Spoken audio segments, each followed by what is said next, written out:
Nous allons à présent faire une exploration des différents menus de Maya.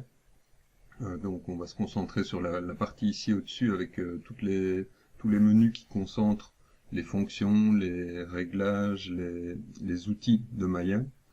On a déjà discuté dans la vidéo précédente des espaces de travail. Donc on pouvait choisir Maya classique, revenir si on avait fait des modifications dans l'espace de travail avec la commande qui est grisée ici, parce qu'elle est dans sa configuration d'origine. Mais donc dès qu'on a une petite étoile, on peut revenir dans la configuration d'origine par ici. On avait le petit verrou qui nous permettait de nous empêcher de modifier l'espace de travail. Et donc on a les menus ici. On a les 7 premiers menus qui sont là en permanence, qui sont suivis d'un groupe de menus qu'on peut choisir ici, selon l'étape de travail dans laquelle on se trouve, en modélisation, en animation, en effets spéciaux, en rendu ou en rigging pour créer les squelettes des personnages. Je vais rester en modélisation pour le moment. On trouve ensuite de cache à Arnold des menus qui peuvent être présents ou pas selon des plugins qui sont installés ou non, donc des parties supplémentaires du programme. Et enfin le menu Help. Alors dans le menu File, on va trouver les commandes classiques. Je vais rendre ce menu flottant en cliquant sur le dessus du menu.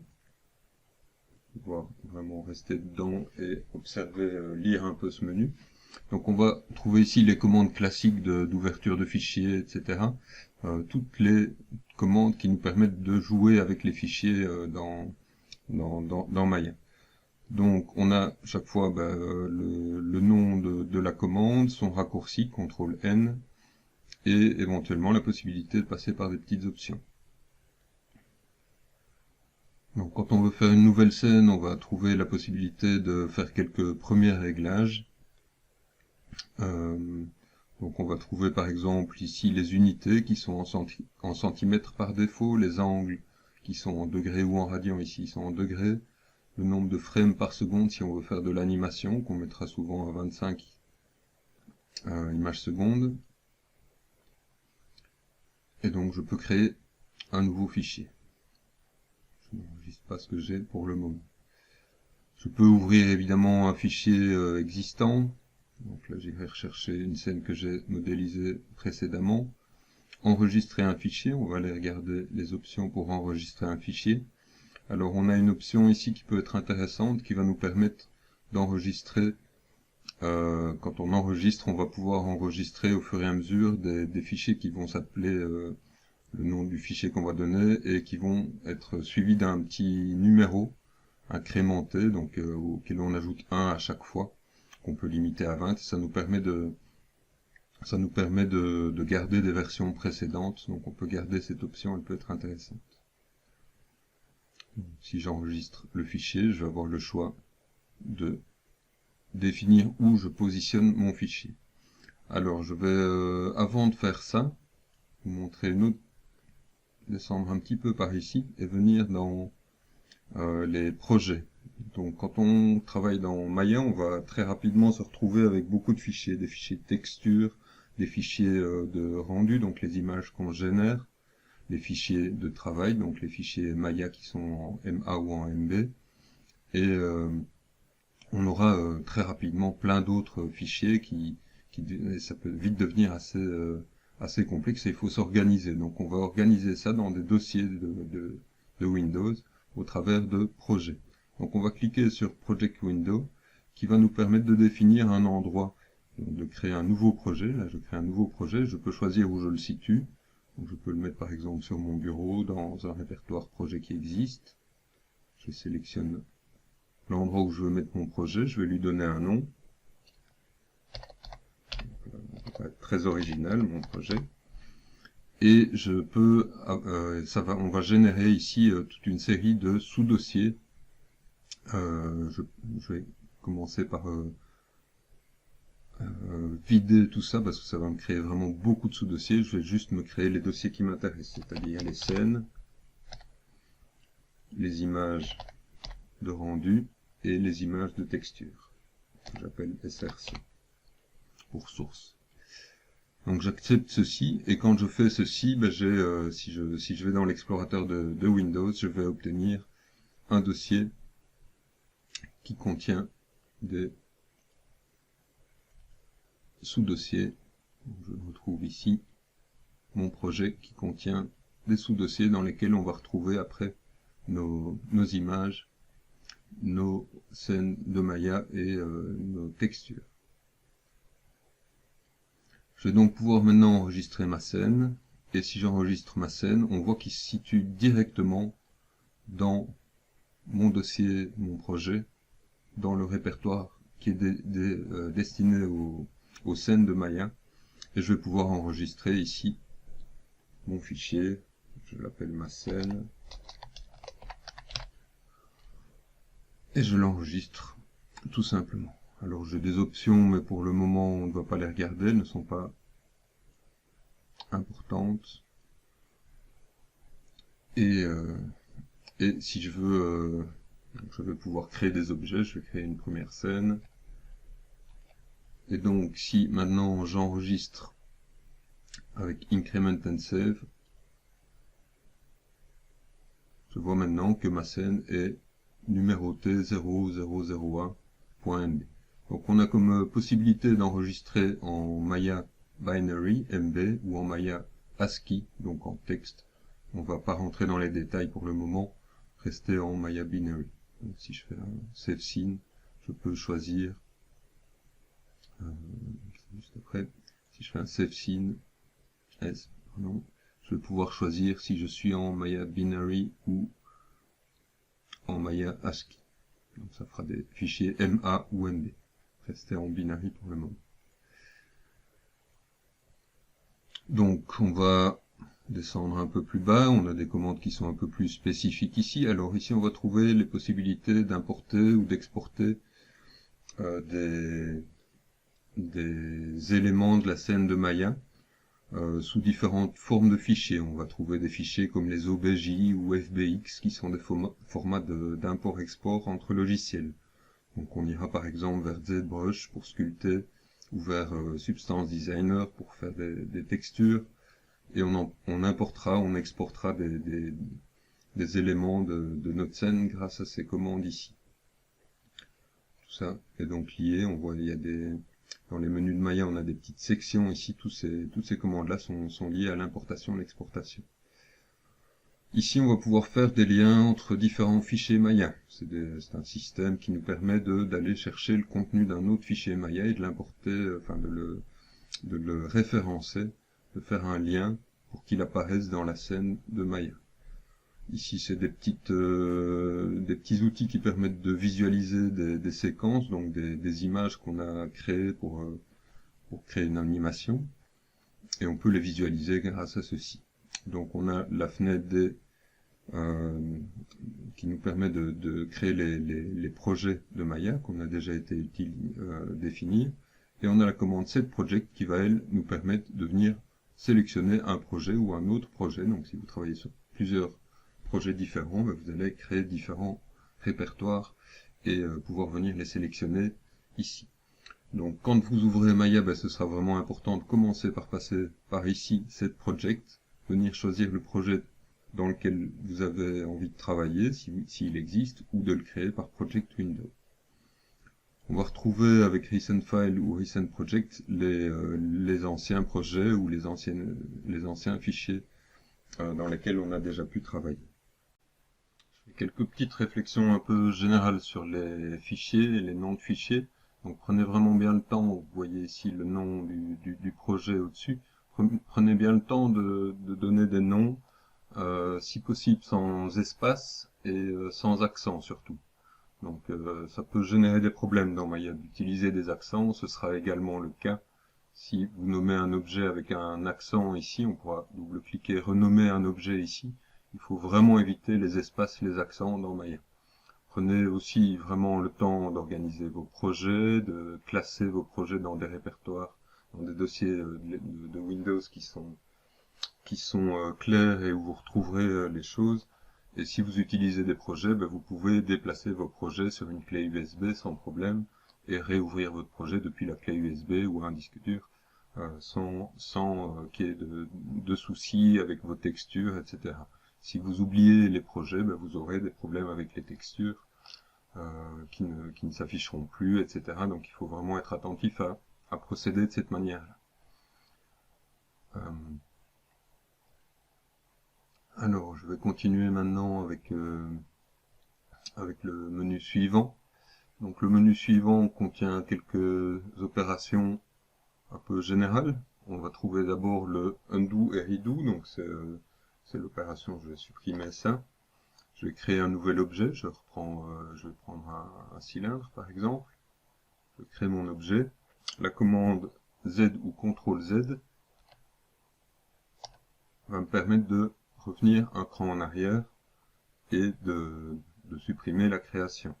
Si je réessaye encore de faire un CTRL Z, je reviens à la suppression de ma sphère, donc elle réapparaît, et puis j'ai toute une série d'opérations. Dans l'autre sens, Shift Z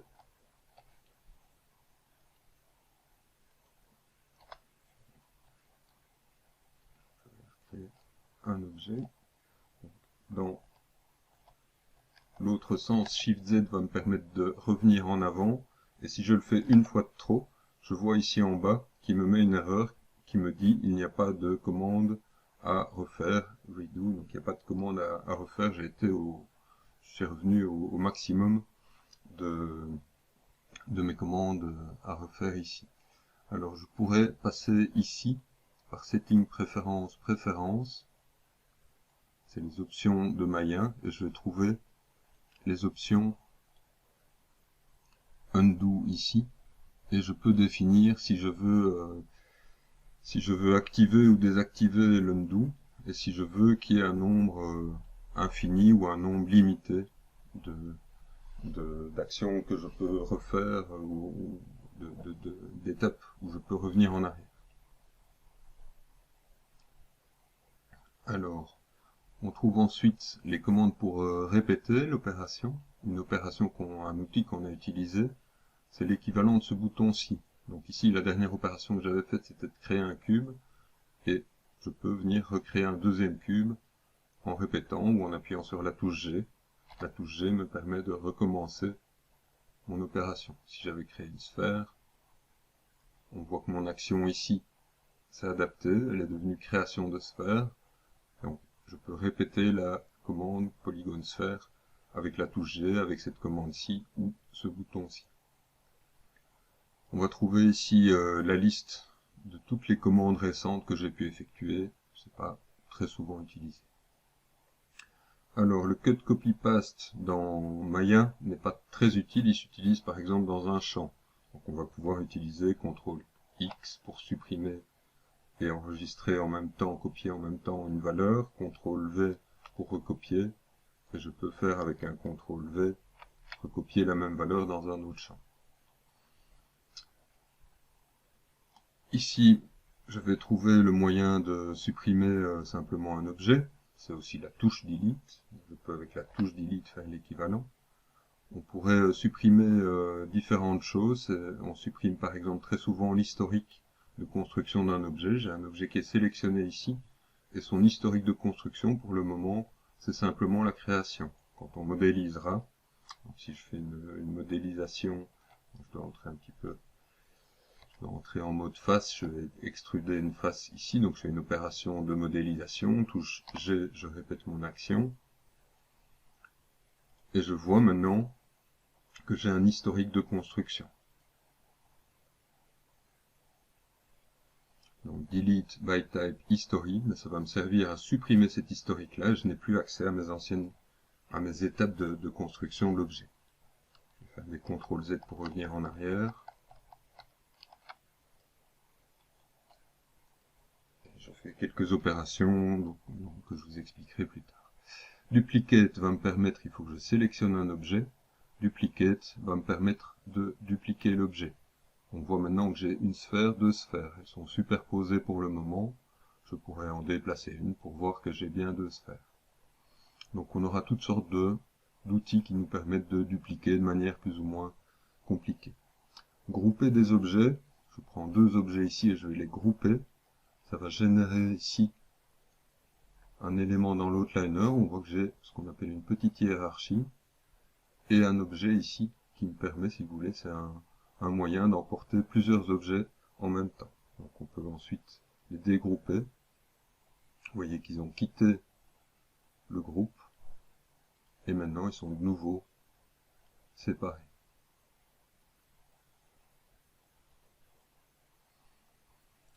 Parenthèse, c'est une autre technique qui consiste à décider qu'un objet devient le parent d'un autre. Ici, quand j'appuie sur le petit plus, maintenant la sphère 1 me permet d'emporter l'autre sphère qui est son enfant. Et donc je peux, comme ça, créer des personnages articulés, des choses plus ou moins évoluées. Voilà pour le menu Edit.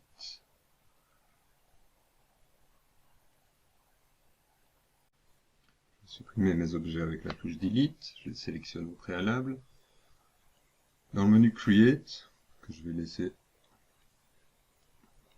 flottant, on va trouver toute une série de sous-menus et de commandes pour créer des objets. Alors, on n'ira pratiquement jamais dans les NURBS primitives. On utilisera pratiquement tout le temps les polygones primitives. Il y a encore un troisième ensemble d'objets. On voit qu'on retrouve chaque fois sphère, cube, cône,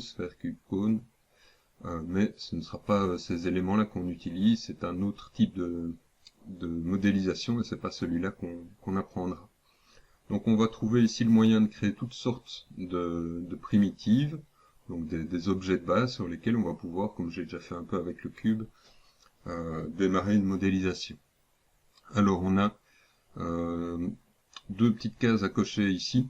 Si je crée par exemple un cube, quand je crée mon cube, je dois glisser une fois, deux fois, jusqu'à ce que mon curseur change et j'ai créé mon cube.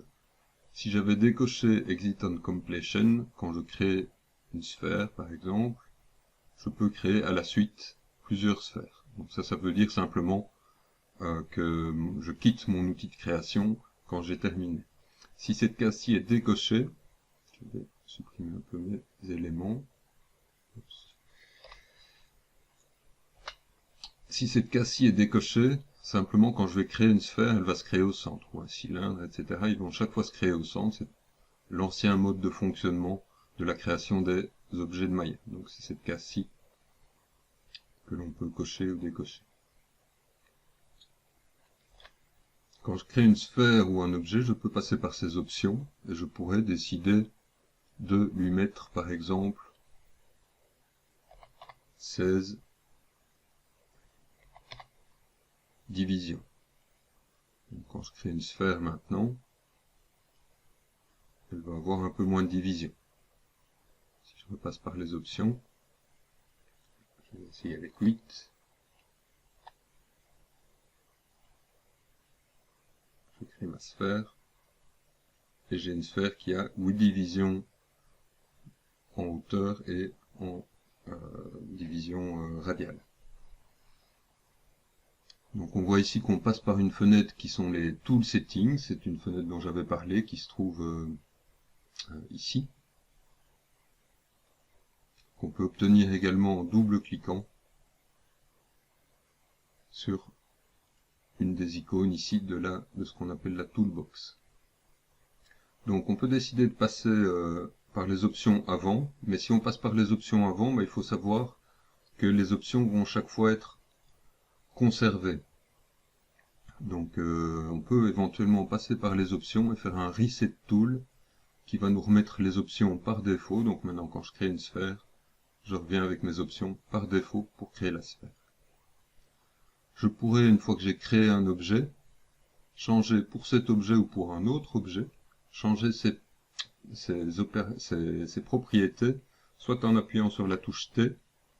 Alors je vais pouvoir changer par exemple son rayon ou son nombre de subdivisions. Je prends un des mots et je glisse simplement de gauche à droite. Je pourrais aussi cliquer ici sur le nom polysphère 2 et retrouver exactement les mêmes valeurs et les changer pour mettre des valeurs entières par exemple. Donc il y a vraiment les paramètres avant la création qui vont configurer l'outil et les paramètres après la création qui vont nous permettre de venir définir pour un objet qui a été créé, pour redéfinir des valeurs, et on va apprendre petit à petit à utiliser cette interface qui est la channel box pour faire ce genre de modification.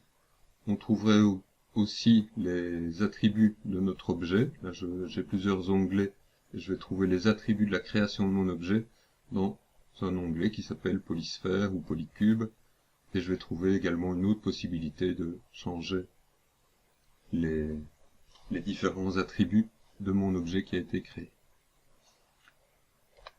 Alors, une chose qu'on peut vraiment faire quand on débute, c'est vraiment d'essayer un peu toutes les primitives. Donc, un cube, on peut essayer également d'utiliser la touche Shift qui va souvent être intéressante. Ici, je crée directement un cube qui a des dimensions équivalentes, ou une sphère qui est posée sur la grille. Un cylindre avec Shift. Un cylindre sans Shift en 2 étapes, la base puis la hauteur. Et donc on trouve comme ça toute une série de primitives. Le disque qui se crée systématiquement au centre, mais qu'on peut quand même configurer par la suite en changeant son nombre de côtés, son nombre de divisions, son nombre de côtés. Et donc c'est vraiment très intéressant de prendre le temps d'essayer chacune de ces primitives et de voir que en créant un cylindre par exemple qui a 4 côtés, 6 côtés, on obtient des formes qui peuvent être très intéressantes. Donc on obtient des prismes et des formes qui sont un peu différentes déjà des formes de base. On a des primitives qui sont un peu plus évoluées, qu'on utilisera moins souvent. Vous pouvez les essayer. Donc ici j'ai par exemple un engrenage.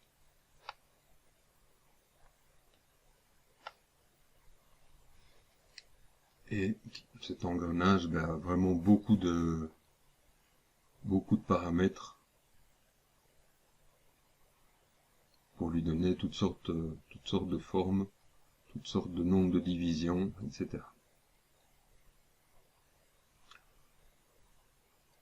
Je vais un peu nettoyer ma scène. Alors on trouve, quand on n'a rien dans la scène ou rien de sélectionné, avec le Shift clic droit, un moyen très agréable de trouver les primitives polygones qu'on peut créer. Donc c'est dans le vide, j'ai rien qui est sélectionné. Shift clic droit, je peux créer un cube.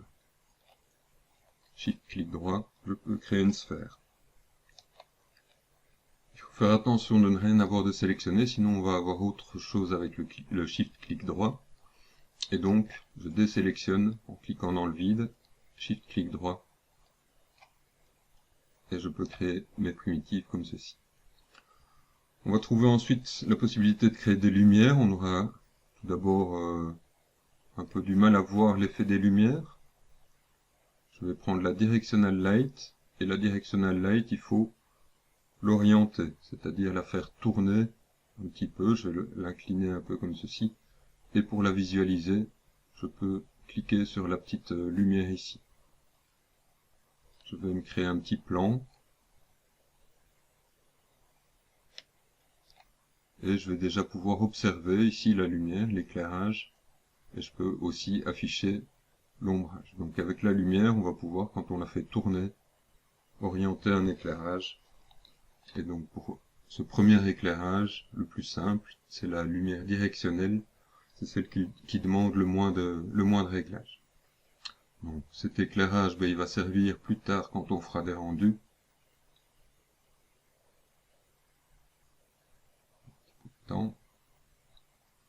Ça va nous servir à avoir ici un éclairage plus agréable, avoir un éclairage sans éclairage.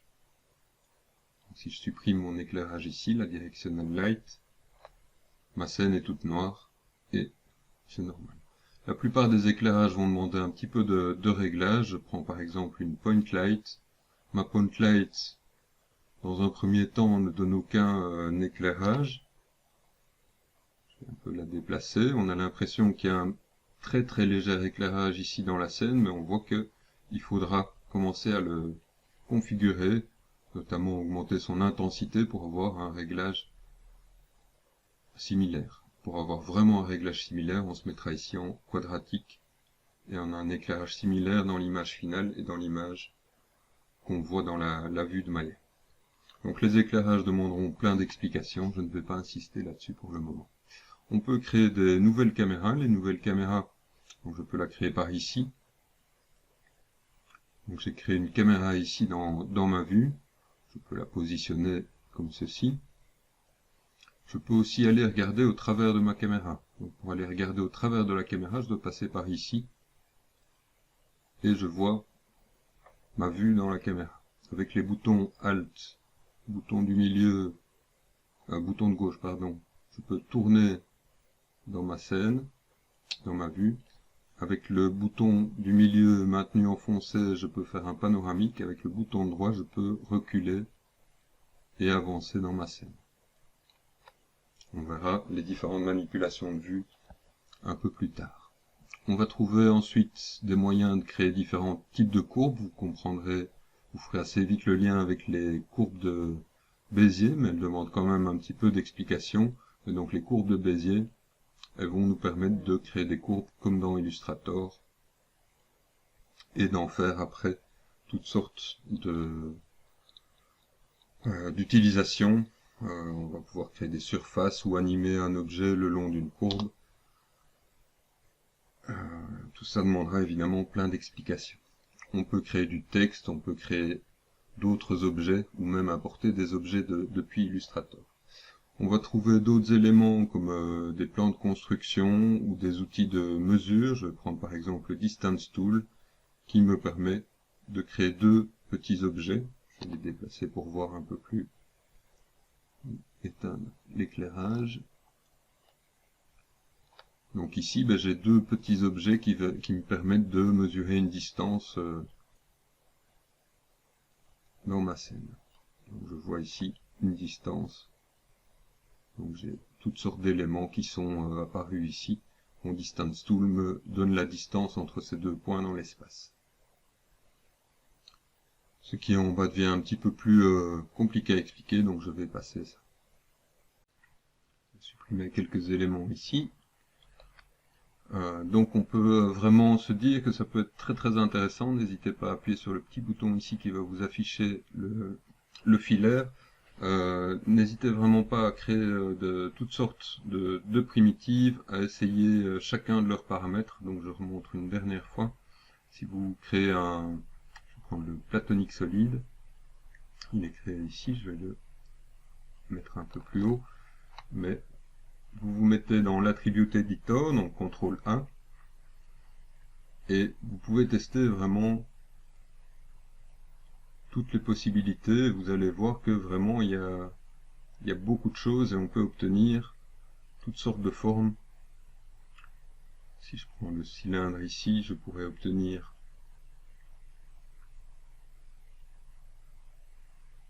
des sortes de capsules. Donc n'hésitez pas à essayer tout ce que vous voyez ici.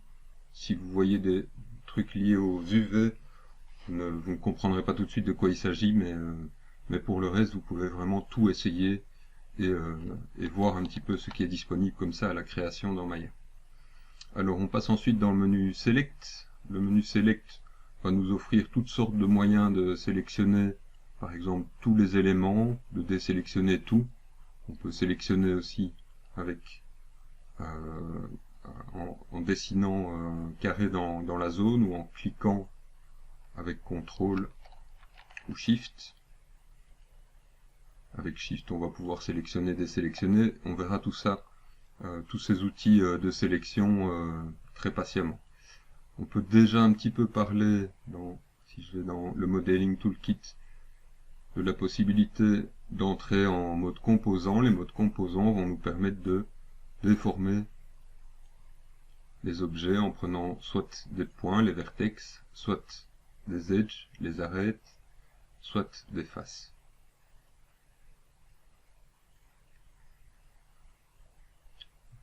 Et on a Donc on peut aller dans ces différents modes dans un clic droit sur notre objet. Donc je retrouve Vertex, Edge, Face ici.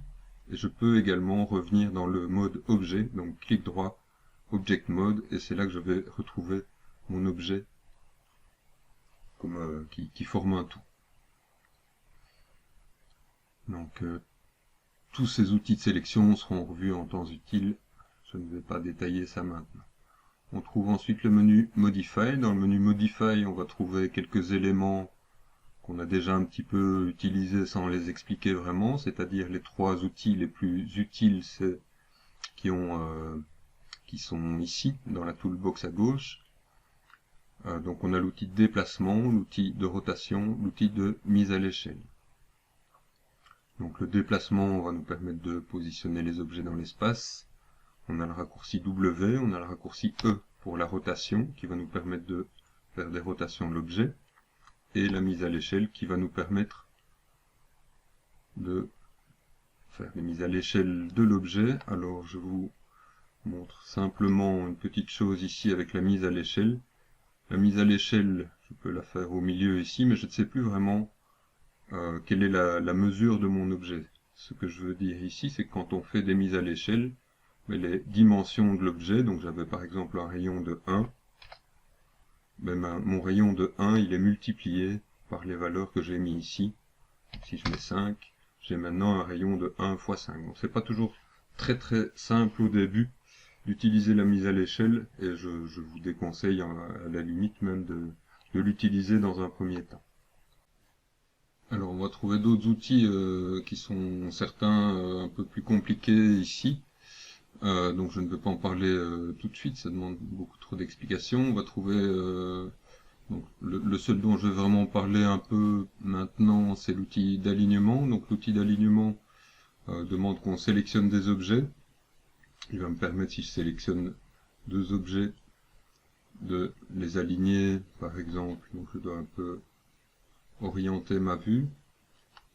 Ça me permet de les aligner l'un contre l'autre, les deux à droite d'une certaine limite ou à gauche d'une certaine limite, ou de l'autre côté.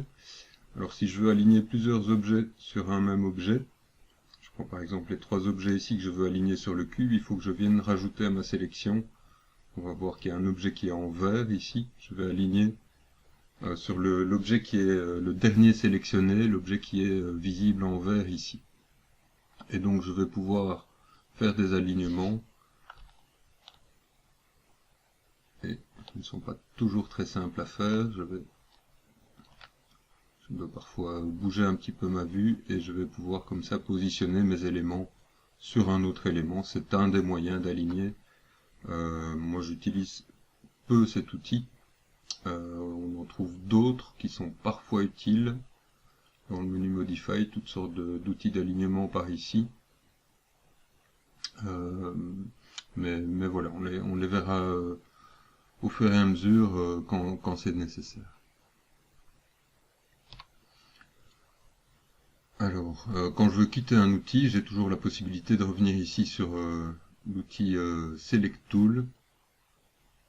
Donc l'outil Select Tool, c'est vraiment l'outil de base de Maya, c'est la touche Q, W, qu'on a ici, E et R. Alors, on va trouver ensuite le menu Display. Alors, le menu Display fait partie du menu qui regroupe toutes les commandes d'affichage. C'est les commandes d'affichage qui vont être présentes pour toutes les vues. Donc, si j'active ou pas la grille, par exemple, je vois qu'elle s'affiche et qu'elle se masque dans toutes les vues en même temps. Je pourrais aussi le faire par vue, c'est-à-dire que je peux passer par le petit bouton ici pour afficher ou masquer la grille. Je peux aussi faire un clic droit, et avec le clic droit je retrouve le moyen d'afficher la grille dans toutes les vues. Je pourrais aussi configurer la grille. Je peux faire des affichages. J'ai par exemple les noms des caméras ici, et je retrouve l'affichage dans mes vues du nom des caméras. On a différentes choses qui peuvent s'afficher, comme par exemple le nombre de face que comptent les objets ou des choses comme ça. Donc si je sélectionne un objet, je vais voir qu'il a 362 vertex ou 8 vertex. Donc ça, c'est des informations un peu générales qui vont s'afficher dans la vue elle-même. Un des plus importants, c'est le view axis qu'on retrouve ici à gauche de chacune des vues et qui nous donne une aide sur l'orientation de la vue. On reparlera des mouvements de vue dans une autre vidéo, mais c'est déjà un élément important et on en a un autre qui peut être intéressant qui est le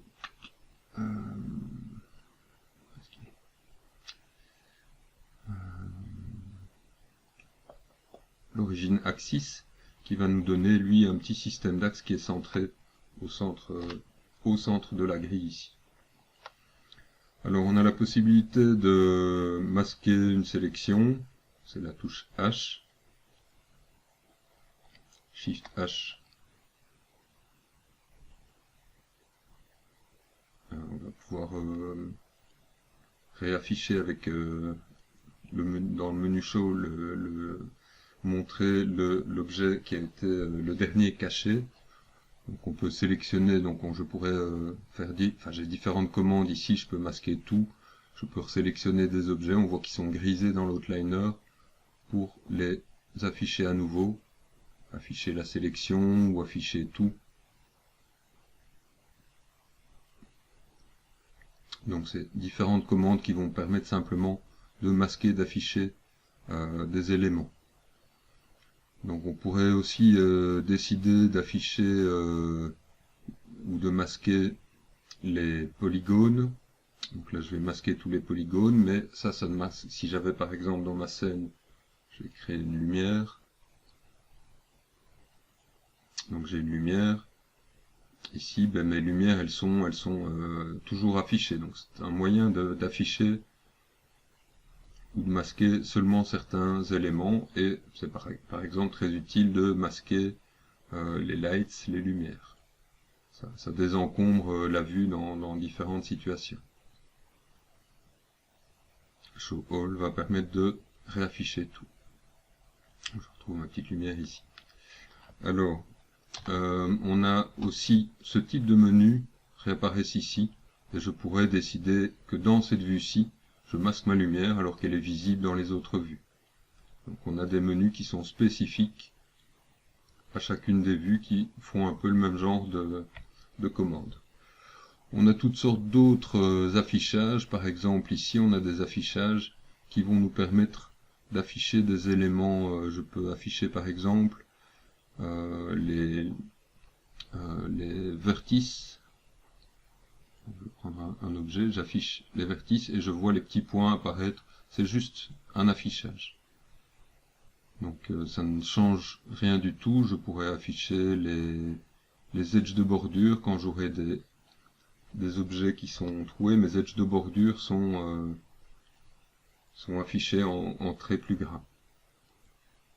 Donc c'est des choses qui vont m'aider à modéliser, où je peux afficher le fait que les faces sont divisées par triangle, ce que je peux voir si je déplace un sommet. Donc je déplace un sommet et je vais voir en fait que mon polygone ici est en fait constitué, je vais un peu retirer tout ça, est en fait constitué de deux triangles.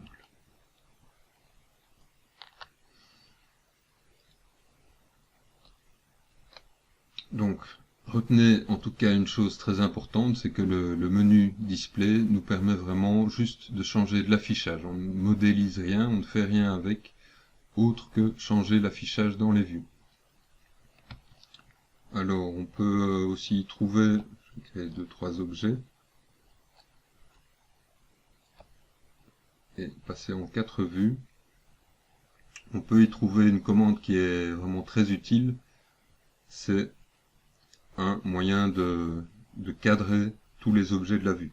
Ça correspond donc, on voit ici que ça correspond à des raccourcis avec A et F. Donc on va trouver le raccourci F qui permet de centrer sur un objet avec Alt, bouton de gauche, on tourne maintenant autour de cet objet. Avec A, on va cadrer sur tous les objets, avec F sur l'objet sélectionné. Et avec Shift A, on va faire ce cadrage dans toutes les vues, ou Shift F. Shift A et Shift F permettent de cadrer sur un objet ou sur tous les objets dans toutes les vues. Donc c'est Frame All, Frame Select. On retrouve ces commandes également ici, Frame Selection. Et on va trouver des commandes, ces commandes pour cadrer. Tout ça sera revu dans une vidéo qui parlera des vues elles-mêmes. Je continue dans mes menus, je reviens ici dans le menu Windows dont j'ai déjà parlé. On trouve un premier sous-menu qui correspond en fait exactement à la liste déroulante ici. Donc on avait vu ce qui permettait de récupérer notre espace de travail classique ou de changer d'espace de travail. On va trouver ensuite toute une série de sous-menus qui nous permettent d'ouvrir les fenêtres de Maya. Je vais regarder les plus intéressants. Donc on a déjà vu l'Attribute Editor qui nous donne les attributs de position d'un objet, des attributs un peu généraux ou des attributs de création de l'objet. On trouvera plus loin un matériau. La Channel Box qui nous donne les attributs de positionnement de l'objet également et les attributs qui sont liés à la création de l'objet, son historique. On va trouver les Tool Settings qu'on a vu souvent apparaître quand on double-clique, qui peuvent être fermés, et quand on double-clique, on les réouvre et on obtient les paramètres de la création d'une sphère, ou les paramètres du déplacement, ou les paramètres de l'outil qu'on utilise. On va trouver, je n'ouvre pas tout, hein, mais on va trouver des interfaces utiles comme l'attribute Spreadsheet, qu'on utilisera un peu plus tard.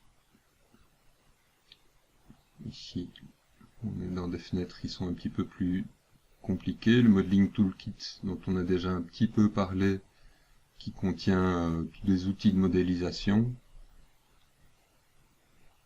L'UV Editor, qui est un éditeur qui nous permet de voir comment, donc ici j'ai une sphère, je vais regarder avec un cube. Donc si je prends un cube, on voit que le cube, pour lui mettre une texture, ici on voit il y a un petit damier dessus. Le damier, pour mettre la texture de damier, on va déplier la forme dans ce qu'on appelle l'espace UV, comme si c'était une boîte en papier, et on va la mettre à plat pour voir comment on fait la correspondance avec une texture. Donc ça c'est des éditeurs qui sont liés à la modélisation, les autres sont un peu plus compliqués. Ici on a des éditeurs destinés à l'animation. Le plus utile dans un premier temps c'est le Graph Editor. Le Graph Editor il va nous permettre, quand on fait une animation, je vais faire une rapide petite animation en mettant une clé. Donc je vais par exemple mettre une clé en Translate Z. Je fais un clic droit ici, je fais Key Selected. J'utilise cette fois ma glissière de temps ici en bas, je vais un peu plus loin dans le temps. Je déplace mon objet et je refais Key Selected, je mets une clé d'animation. Maintenant quand j'appuie sur Play, ici à droite du Time Slider, il faut que je réduise un peu mon intervalle de temps pour me cadrer sur la durée où j'ai fait mon animation. Et quand j'appuie sur Play, mon objet s'anime. J'appuie sur F pour cadrer tout, et je vais pouvoir changer dans cette vue-ci, changer les accélérations de mon objet, etc. Et donc, c'est une interface, le Graph Editor, qui nous permet de vraiment gérer toute l'animation. Et on trouve d'autres interfaces liées à l'animation qui sont, elles, un peu plus compliquées à expliquer. On trouve ensuite les utilitaires pour créer les matériaux. On va trouver ici quelques fenêtres qui sont vraiment utiles. Les Render Settings, ce sont des paramètres qui sont liés au rendu. On retrouve le nom Arnold On avait déjà été par Arnold chercher la fenêtre de rendu ici, qui nous permettait de faire notre rendu. Il n'y a pas d'éclairage ici, donc on ne voit pas grand chose. Il y a un petit éclairage qui n'éclaire pas beaucoup. Donc ici on aura des paramètres de rendu qu'il faudra expliquer, qui nous permettent de décider par exemple de la taille du rendu, la résolution de l'image du rendu ici. On va trouver l'hypershade, on retrouve son bouton ici.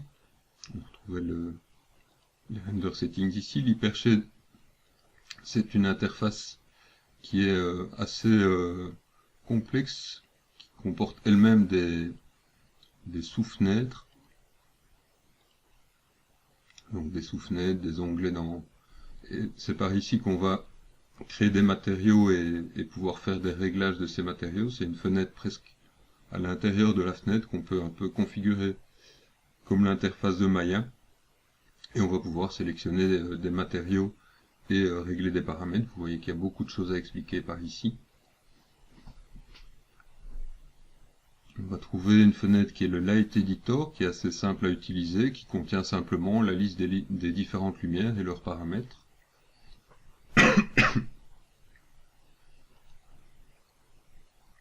Voilà pour cette partie des fenêtres qui sont liées au rendu.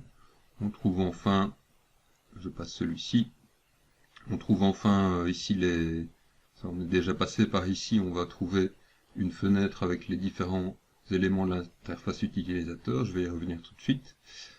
On trouve dans le sous-menu suivant les préférences de Maya, il y en a quelques-unes qui sont intéressantes, les préférences générales. On va trouver par exemple en Settings le moyen de régler en centimètres, en degrés. On va trouver des réglages pour le undo, donc ces deux boutons-ci, ou les undo redo qu'on avait vu ici avec le raccourci Z. Donc toutes sortes de réglages généraux de l'interface de Maya. Ça c'était préférence, setting préférence, on ira souvent. On va trouver le plugin manager qui sera parfois utile, où on va pouvoir décider que tel ou tel plugin est activé. Je pourrais par exemple venir décocher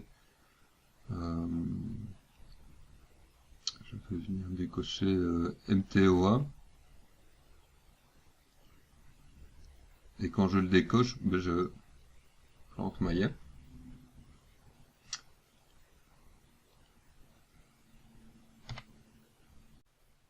On va trouver ici en dessous des settings préférences le plugin manager. Le plugin manager pourra être utile pour aller activer, désactiver ou vérifier simplement qu'un plugin a été chargé au moment où on a ouvert Maya. Donc un des réglages qui sera peut-être utile pour vous, c'est de vérifier qu'Arnold soit bien chargé. Donc si jamais vous ne voyez pas le menu Arnold, il suffira de venir dans la liste ici et descendre jusqu'à trouver la ligne MTOA. Et il suffit de décocher ou de recocher les cases ici, je ne vais pas le faire, pour voir apparaître le menu Arnold ici au-dessus. Et pouvoir faire ces rendus, donc les images, calculer les images finales. Donc on trouve d'autres choses ici comme ce qui vous permet de changer les couleurs si ça vous amuse, mais évitez ça pour le moment. Vous avez toujours la possibilité de revenir aux valeurs par défaut si vous changez les couleurs. Vous pouvez retrouver les valeurs par défaut ici avec le Reset to Default. Alors, dans ce menu Windows, on va trouver ensuite deux éditeurs qui sont vraiment très classiques, donc l'Outliner qu'on a ici à gauche et le Node Editor qui est un éditeur un petit peu complexe à étudier et à expliquer pour le moment. On en reparlera dans les mois à venir. Alors on trouve, bon ici il n'y a pas grand chose de très intéressant, c'est pour minimiser Maya, je ne vais pas faire ça. Alors, on va rester un peu dans le sous-menu, donc le sous-menu UI Elements. Je vais réafficher tous les UI Elements. Et on va les parcourir les uns après les autres. Ou je vais plutôt les masquer tous et les reprendre les uns après les autres. Donc on va trouver d'abord la status line. La status line, on a déjà vu, elle est composée de plusieurs parties. On a ce petit menu déroulant pour choisir nos groupes de menus. On a ensuite quelques boutons qui sont l'équivalent de nouvelle scène, ouvrir une scène, enregistrer une scène et undo redo. Donc les boutons ici, vous pouvez faire parfois des clics droits qui vont vous donner accès à des choses ici. Ici c'est un moyen de filtrer ce qu'on peut sélectionner. Je ne vais pas trop parler de ça pour le moment, je vais en fait même éviter de vous parler de toute cette zone-ci. Ceci c'est ce qui permet de filtrer un peu ce qu'on peut sélectionner ou ne pas sélectionner. Donc, je vais rétracter ça pour le moment. Ceci c'est une zone très intéressante et on va avoir trois raccourcis X, C et V qui vont nous permettre de magnétiser. Donc si je magnétise par exemple à la grille, quand je vais déplacer, je vais faire revenir ma toolbox pour me mettre en déplacement. Et donc ici je vois que quand j'ai activé cette touche là, mon carré au centre du manipulateur de déplacement est devenu un petit cercle, et quand je déplace maintenant, je vois que je me déplace et que je vais mettre ce manipulateur sur les croisements de la grille. Donc ça va être toutes sortes d'utilitaires qui vont nous permettre, je vais le faire avec cette fois-ci le troisième, et là je vais pouvoir magnétiser sur les vertex d'un autre objet. Donc on apprendra à utiliser ça tranquillement. Ici c'est un moyen de travailler en symétrie. Donc si par exemple je travaille et que je déplace un sommet, je suis dans une symétrie selon l'axe X, l'axe rouge, et je peux déplacer en symétrie. On va passer ceci. Ce bouton-ci est assez utile. Donc si vous l'avez décoché et que vous essayez de créer un objet, je crée un cube, vous voyez que ici il n'y a pas d'historique. Donc je ne peux pas, donc si je l'avais coché, j'aurais quelque chose ici, je refais un cube. Et j'ai cette fois accès à l'historique de construction, c'est-à-dire à ce qui me permet éventuellement de changer les dimensions du cube, ou de changer son nombre de divisions. Tandis qu'ici, j'ai perdu cette possibilité-là. Donc cette case-ci, c'est ce qui permet d'activer ou de désactiver l'historique. Je vais revenir juste un peu dans les préférences de Maya, dans la section Help, pour activer les toolclips. Quand je fais ça, que je survole ici un bouton de cette status line, donc c'est cette partie qu'on appelle la status line, j'obtiens une petite aide rapide, qui veut bien, qui me permet de me souvenir de ce que fait tel ou tel bouton. On va trouver ensuite toutes des commandes qui sont liées au rendu. Donc ici ça nous permet, les trois premiers boutons nous permettent d'ouvrir une fenêtre de rendu qui est la fenêtre de rendu de Maya. C'est une fenêtre qu'on peut ouvrir en parallèle avec la fenêtre de rendu d'Arnold, et on utilisera essentiellement la fenêtre de rendu d'Arnold. Donc on oublie un petit peu ces fenêtres ici. Ce bouton-ci, c'était ce qui nous permettait d'ouvrir cette fenêtre de Render Settings, donc les options de rendu de Maya, et c'est ici qu'on pourra choisir qu'on fait un rendu avec Arnold plutôt qu'avec Maya. On trouve enfin donc ici le bouton pour ouvrir l'Hypershade, l'interface des matériaux, quelques interfaces qu'on n'utilisera pas tout de suite, quelques outils qu'on n'utilisera pas tout de suite. Ici on va trouver un autre moyen de positionner des objets. Ça permet de positionner très rapidement plusieurs objets, par exemple à une hauteur de 0, en Y égale à 0, au niveau de la grille.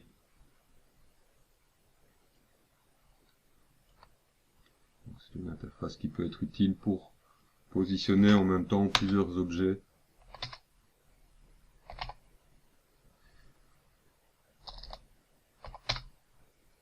à une même hauteur. C'est une des fonctions qu'on peut faire avec cette petite zone de l'interface. Ici, c'est lié à votre compte Autodesk. Vous retrouvez en bas à gauche de l'interface un petit bouton qui vous permet d'aller sur le site de Maya. Ici à droite, c'était donc des boutons qui permettaient d'accéder aux différentes interfaces de côté, les sidebars de Maya. Alors, on arrive, après la status line, on arrive au shelf. Le shelf, c'est donc une étagère qui comporte plusieurs onglets qui vont simplement, si je prends par exemple le menu Create, Polygone Primitive, je veux simplement retrouver ici une sélection d'outils qu'on trouve dans les menus, qui sont disposés autrement. C'est une sélection, on a ici quelques outils de création, de modélisation, puis on va trouver quelques outils liés à la modélisation, une sélection ici d'outils liés à la modélisation. Personnellement, je n'utilise pas beaucoup le shelf, parce que j'utilise beaucoup le shift-clic droit, et je vais retrouver dans shift-clic droit, je vais retrouver également tous ces outils. Shift-clic droit pour créer des objets quand rien n'est sélectionné, shift-clic droit pour modéliser quand on a un objet sélectionné, etc.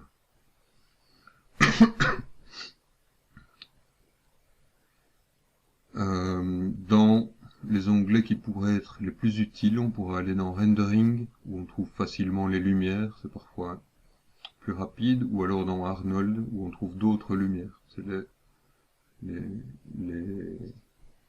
les onglets du shelf que j'utilise le plus. On a également la possibilité dans ce shelf, dans l'onglet Custom, de venir mettre, je pourrais par exemple me faire un raccourci pour afficher les préférences. J'appuie sur CTRL-SHIFT, je clique, et je viens de me générer un petit bouton qui me permet d'ouvrir les préférences de Maya. Donc CTRL-SHIFT, et on peut se créer des nouvelles des nouveaux boutons, clic droit, je peux les supprimer. Donc ça me permet de créer des boutons que je peux personnaliser. On a des petits menus ici qui nous permettent de naviguer entre les onglets, ou d'aller définir des préférences, et d'aller un peu plus loin, de créer un nouveau shelf si je voulais un nouvel étage pour mettre mes boutons sélectionnés dans les menus de Maya. Donc on peut faire des choses comme ça avec ce shelf. Personnellement, moi je trouve qu'il prend beaucoup d'espace. L'interface suivante, c'est donc Time Slider ici en bas et Range Slider ici.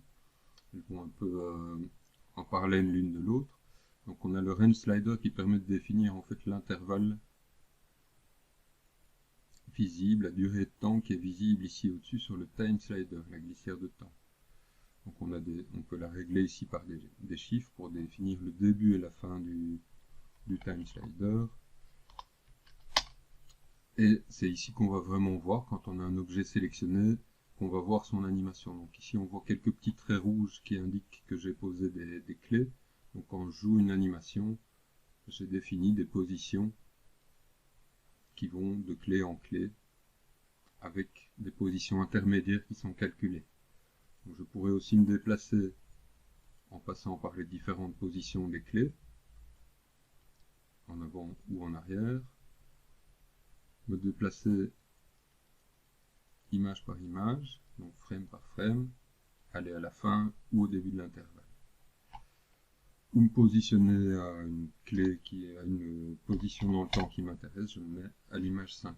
Donc on a différentes choses qui sont possibles ici. Il y a également des possibilités de sélectionner plusieurs clés, de les déplacer dans le temps. Je ne vais pas détailler tout ça, ça entrera dans un cours d'animation.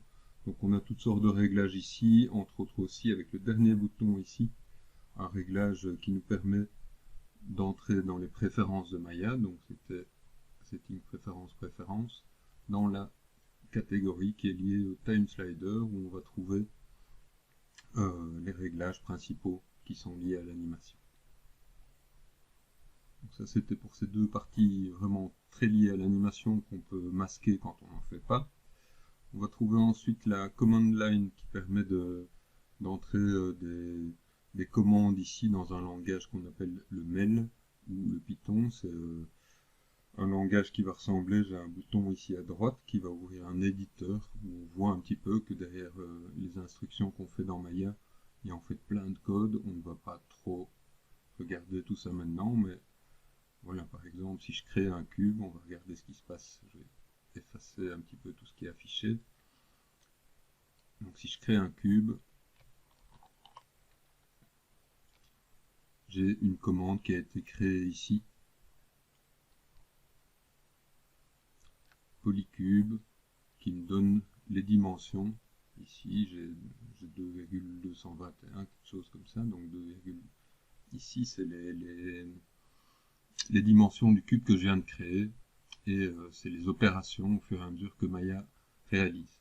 Alors on va juste retenir de cette command line qu'elle peut être utile ici à droite quand je fais des opérations qui sont interdites. Si j'appuie par exemple sur la touche P, il va me dire que je n'ai pas assez d'objets sélectionnés pour faire l'opération que je cherche à faire.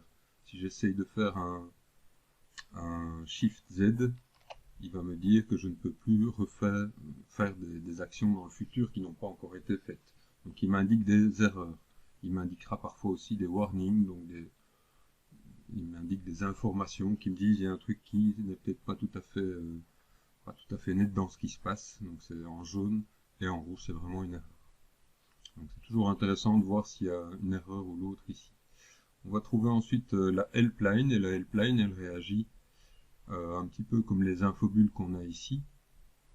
Elle va nous donner des informations sur ce qu'on peut faire. Donc elle donne des raccourcis, elle rappelle un ordre de sélection pour certains outils, il faut sélectionner tel objet puis tel objet, donc elle donne des informations au fur et à mesure sur ce qu'on fait.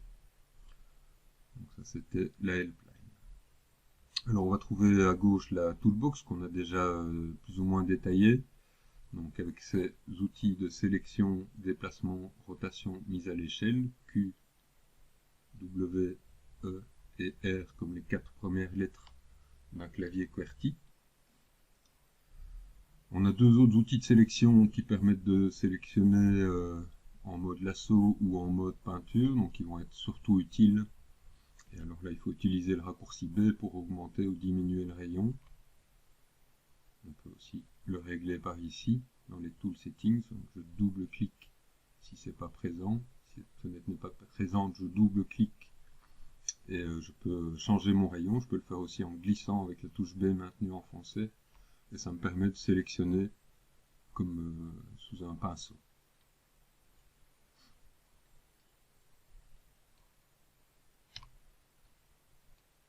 Donc c'est typiquement des opérations qu'on utilise parfois quand on est en modélisation avec les vertex, les edges ou les faces. Donc ceci c'était la dernière commande utilisée, les changements de découpe de l'espace de travail et l'affichage de l'outline. À droite enfin, on va trouver ces fenêtres dont j'ai déjà un petit peu parlé. Je vais revenir un tout petit peu dedans encore une fois et un petit peu plus donc dans le Modeling Toolkit. Vraiment ça, on regardera plus en détail quand on regardera les outils de modélisation, mais on peut voir déjà qu'il y a des choses qui sont communes entre les paramètres de l'outil de déplacement. Donc je trouve par exemple le choix de l'axe ici, je vais le retrouver ici. Donc il y a les Move Settings ici qui se retrouvent, les plus intéressants se retrouvent ici. Donc là on a toute la panoplie des paramètres d'un outil. Ici on va avoir les paramètres les plus utiles. Et donc quand je vais prendre un outil ou un autre, je vais avoir des paramètres ici en dessous qui sont une sélection des outils, des paramètres de l'outil les plus utiles.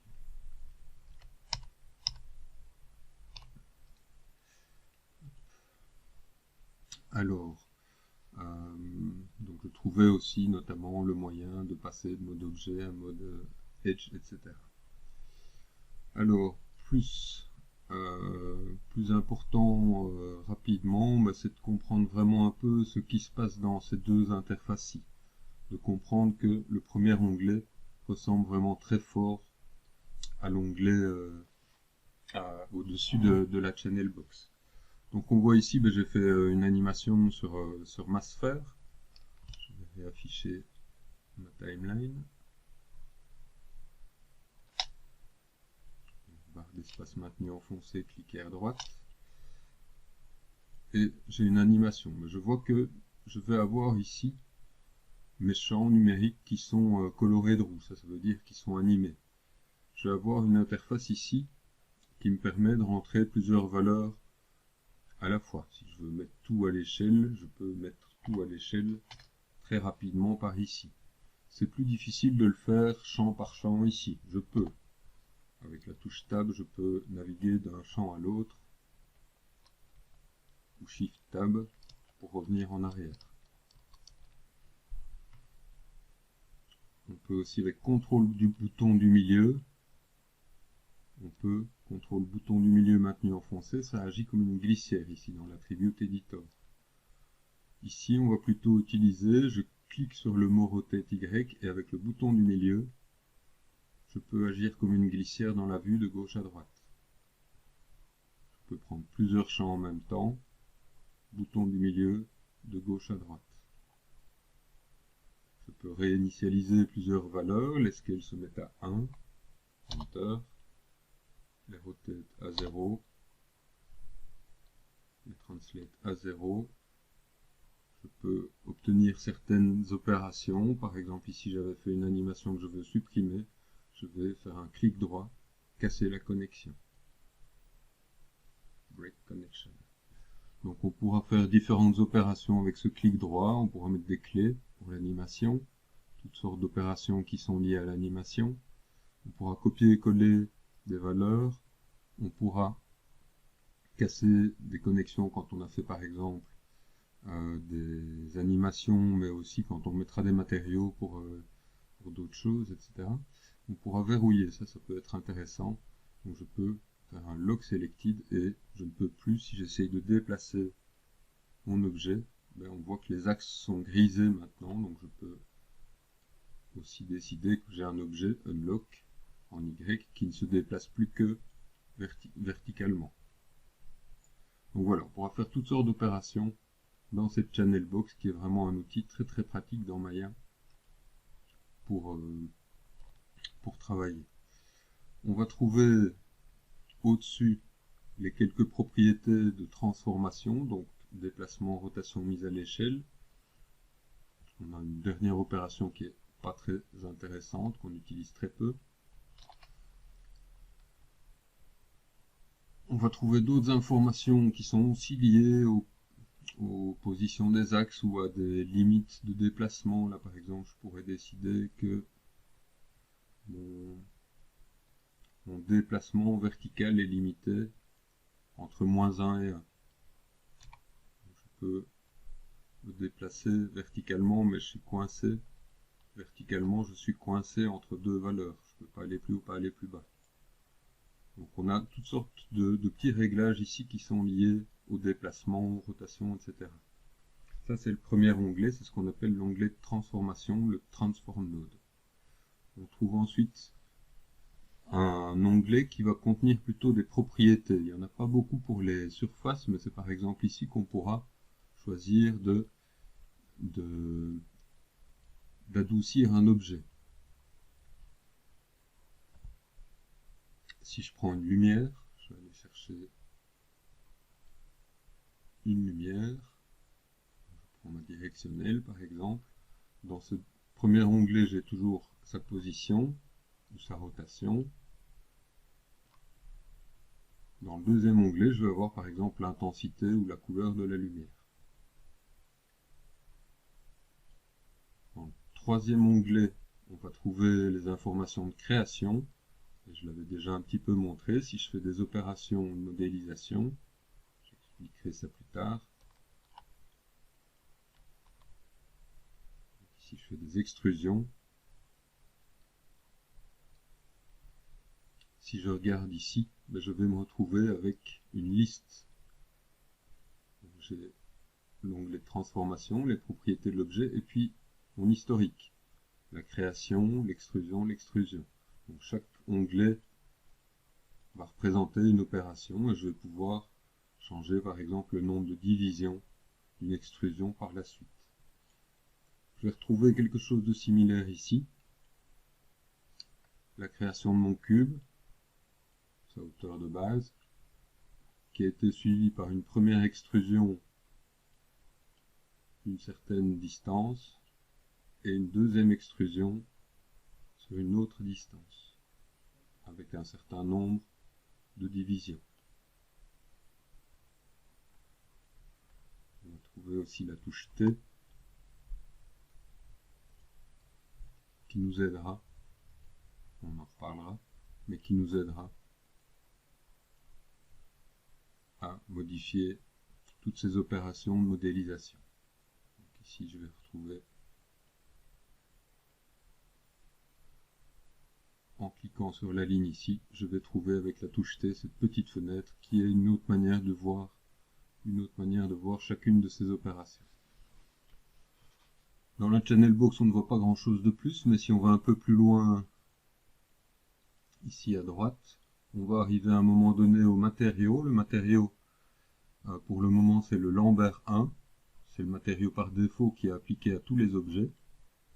On laisse typiquement identique, gris, et on fera un clic droit pour aller mettre un nouveau matériau. On peut prendre par exemple le AI standard surface. Donc clic droit, assigner favorite matériel AI standard surface. Si vous ne l'avez pas, vous pouvez passer par assigner new matériel et trouver dans les matériaux d'Arnold le AI standard surface et faire un clic droit pour l'ajouter à vos favoris. Il apparaîtra comme ça dans ce petit clic droit des matériaux favoris. Une fois que j'ai mis mon matériau, je vais pouvoir choisir des couleurs.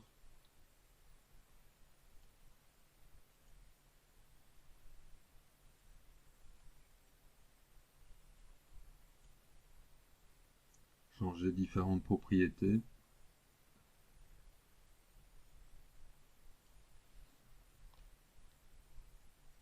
Pour que mon matériau réagisse d'une certaine manière à la lumière. Je pourrais réutiliser le même matériau, existing material, sur un autre objet. Et il aura également le même onglet que le précédent. Donc les réglages maintenant influencent les deux objets.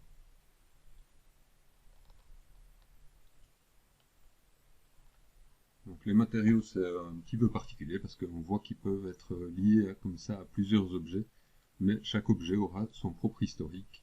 Création du cube, extrusion, extrusion, création de la sphère. Je retrouve ici l'onglet de la création de ma sphère et je peux changer ces paramètres qui sont donc bien des paramètres qui n'influencent qu'une seule sphère. Si j'ai une autre sphère, j'ai d'autres paramètres que je peux manipuler. On peut donc déjà retenir que l'attribute editor ou la channel box partagent un peu les mêmes données, sont juste plus utiles dans certaines circonstances. Pour une lumière, c'est beaucoup plus agréable. Ici, on voit que c'est pas très agréable de régler les paramètres par ici, et on préférera nettement une interface de type organisée avec des glissières, etc. comme dans l'attribute editor. Pour déplacer les objets, ce sera beaucoup plus pratique d'utiliser cette interface-ci, mais elle partage vraiment les mêmes attributs, les mêmes valeurs. Alors, parfois on a envie de déplacer ou de faire des opérations sur deux objets en même temps. Je pourrais le faire grâce à ceci. Je peux mettre par exemple plusieurs attributs en même temps sur deux objets grâce à la channel box, ou les déplacer, les remettre avec un même rayon et les mettre à même hauteur. Donc là je peux le faire sur les deux objets en même temps. chose que je ne pourrais pas faire avec l'Attribute Editor.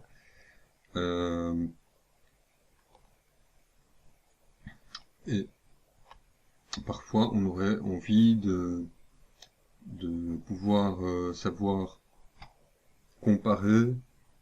Si j'avais par exemple deux lumières, je vais faire un CTRL-D, c'est l'opération qui permet de dupliquer ma lumière.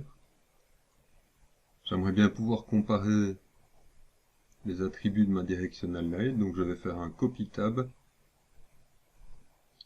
Je copie simplement l'onglet ici, et je vais sélectionner mon autre lumière, et je vais pouvoir, cette fois,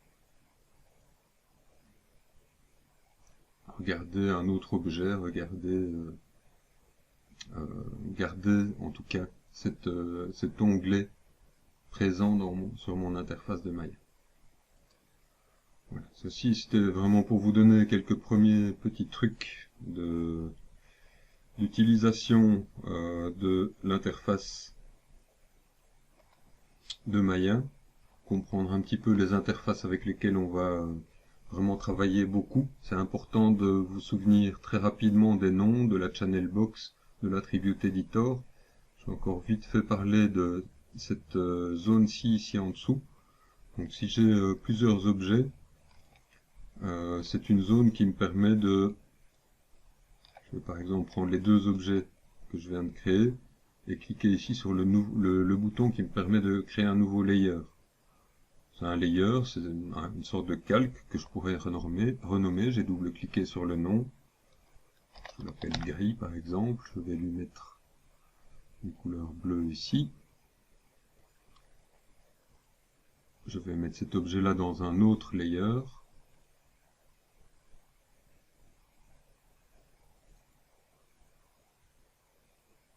Je vais mettre une autre couleur. Je pourrais prendre le temps de le renommer, etc.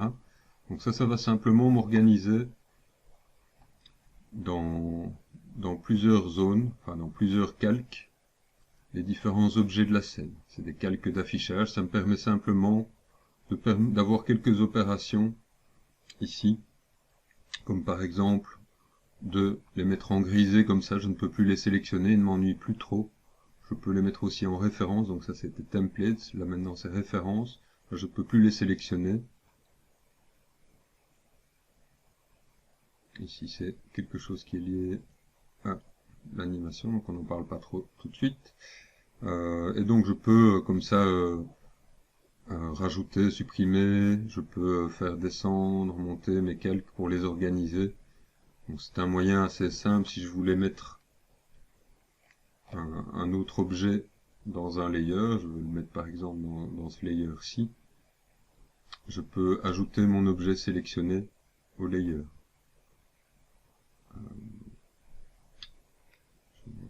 C'est pas ça que je voulais faire, donc là je vais clic droit, supprimer le layer. Donc si je voulais le mettre dans ce même layer ici, je fais un clic droit et j'ajoute l'objet sélectionné. Donc ça parle assez bien de soi-même, donc maintenant il est dans le même calque que je peux rendre visible, invisible. Donc voilà, c'est vraiment un utilitaire qui permet assez simplement d'organiser un peu sa scène.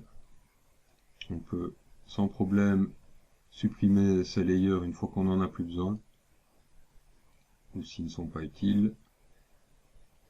Donc on prendra un petit peu le temps d'apprendre à les utiliser en passant dans des exercices et des applications. Voilà qui termine ce tour d'horizon des différentes parties de l'interface. Et on va pouvoir passer simplement à une utilisation vraiment des vues et de toute cette zone ici au-dessus.